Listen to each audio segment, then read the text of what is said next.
साथ में बहुत बड़ा धोखा किया। जब पहली रानी तुम्हारे यहाँ थी, पहले से मौजूद थी सुनीति, फिर मोह का बाहर झोंक के नहीं लायो। महाराज लौटा दो पीहर डोला, और मेरे जाने के बाद पड़े अवधपुरी पे गजब का गोला।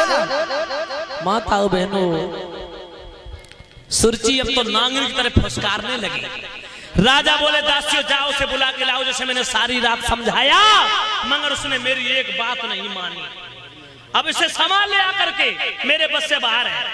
बड़ी रानी को खबर दी माताओं, बड़ी रानी फूलों का हार लेकर के आई, एक थाल में आरती सजा के लाई और कहने लगी मैं अपनी बहन को मना के लाऊंगी, मैं अपनी बहन को लेके आऊंगी। मेरी बहन मेरे न जाने से नाराज हो गई ना, उसे मैं मना के लाऊंगी।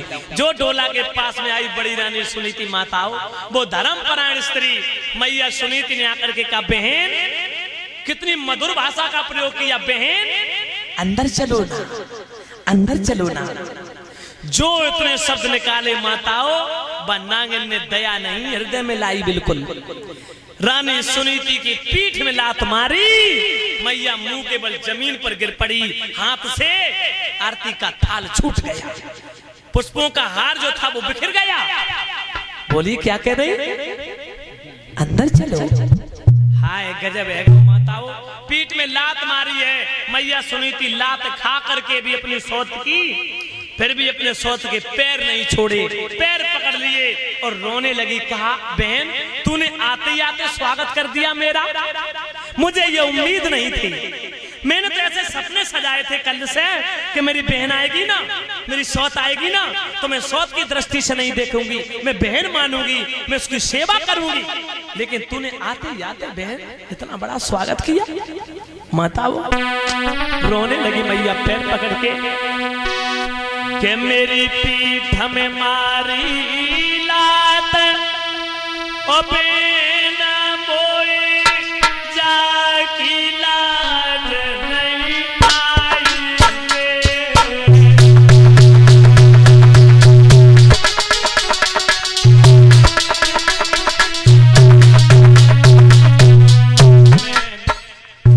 बहुत सपने सजाए थे, अंदर चलो।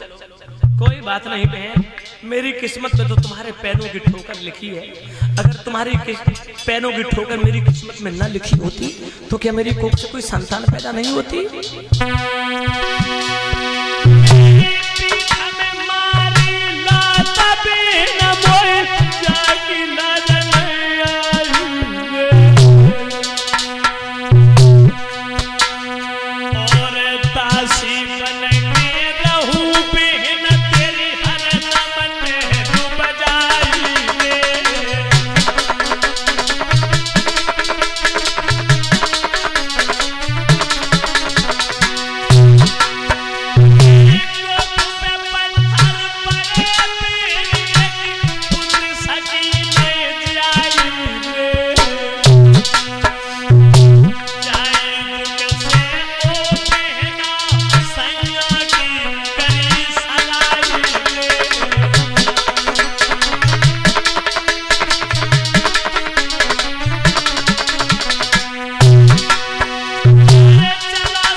सुरची कहने लगी, आहा बूढ़ी बिल्ली भक्तिन बन के चिड़िया घर में रहना चाहती है। मैं तुझे अपना लला दूंगी खिलाने को, तू मेरे लला का गला घोंट देगी। चल पीठ फेर।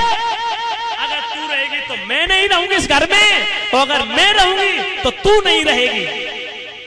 सुनीति कहने लगी, कहाँ जाऊंगी? मैं तेरी दासी बन के रहूंगी, तेरी टहली बना बजाऊंगी। बहन मैं तुझे बहुत सम्मान दूंगी, बिस्तर पर तुझे भोजन दूंगी, परोस के तेरे पैर दबाऊंगी। लेकिन मेरी आली अगर डोला वापस चला गया तो मैं कंठ कटारी मार के मर जाऊंगी। बहन तू जो कहेगी वो मुझे स्वीकार है। राजा उत्तानपाद रो रहे। रानी कहने लगी, महाराज तुम क्यों रो रहे? अरे रोने के लिए मैं ही काफी हूँ। राजा कहने लगे, कहो मैंने सारी रात तुम्हें समझाया था, तुमने अपने हाथ से अपने पैर में कुल्हाड़ी मार ली, अपने हाथ से फांसी का फंदा अपनी गर्दन में डाल दिया। अब क्या करूं देवी, मेरे समझ में तो कोई बात नहीं आ रही। माता बहनों भाई बंधुओं, सुखदेव जी ने समझाया, हे राजन परीक्षित। सुरची कहने लगी, सुन तू यहाँ नहीं रहेगी महलों में। रानी सुनीति कहने लगी, कहाँ जाऊंगी? कहाँ रहूंगी? बोली मेरी कुछ शर्तें हैं। बोलिए बहन। पहली शर्त ये है कि तू महलों में नहीं रहेगी। मैं कहाँ रहूंगी? बाहर रहेगी पुराने खंजर महलों में। ठीक है मंजूर है और बहन। सुन, हाँ दूसरी शर्त, बोलो। तू जो 56 प्रकार के व्यंजन ग्रहण करती है ना, हाँ। ये तुझे 56 प्रकार के भोजन नहीं मिलेंगे। फिर मैं क्या खाऊंगी? जौ की रोटी मिलेगी, जौ की रोटी। ठीक है मंजूर है कोई बहन। सब्जी नहीं, नमक से खानी पड़ेगी। मंजूर है बहन। तीसरी शर्त, हाँ मेरे महलों के काग उड़ाएगी। ठीक है। चौथी शर्त ये है कि जो सुंदर सुंदर वस्त्र आभूषण पहने हैं ना तू, हाँ ये वस्त्र आभूषण नहीं पहनने को मिलेगी। नील का लहंगा, गजी की साड़ी मिलेगी। ठीक है बहन मंजूर है। और अगर महलों में तूने कदम रखा तो तेरे दोनों पैर तोड़ दूंगी।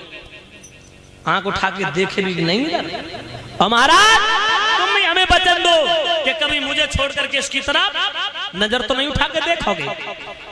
राजा उत्तानपाद ने भय की वजह से, डर की वजह से, अपने लोक लज्जा की भय से भक्त तो वचन दे दिया कि देवी तू जो कहेगी मैं वही मानूंगा।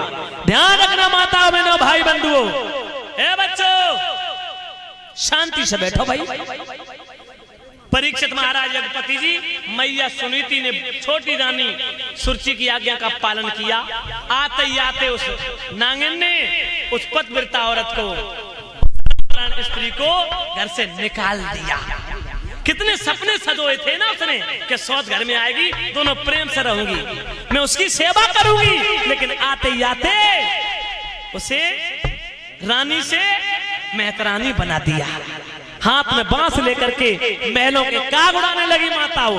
इधर राजा उत्तानपाद छोटी रानी के प्यार में इतने पागल हो गए कि बड़ी रानी की कोई खबर भी नहीं ली। सुखदेव जी ने कहा, राजन धीरे धीरे वक्त गुजरता चला गया, 6 महीना हो गए। हाथ में बांस लेकर के महलों के काग उड़ाती है, टूटी सी झोपड़ी में लेट जाती है।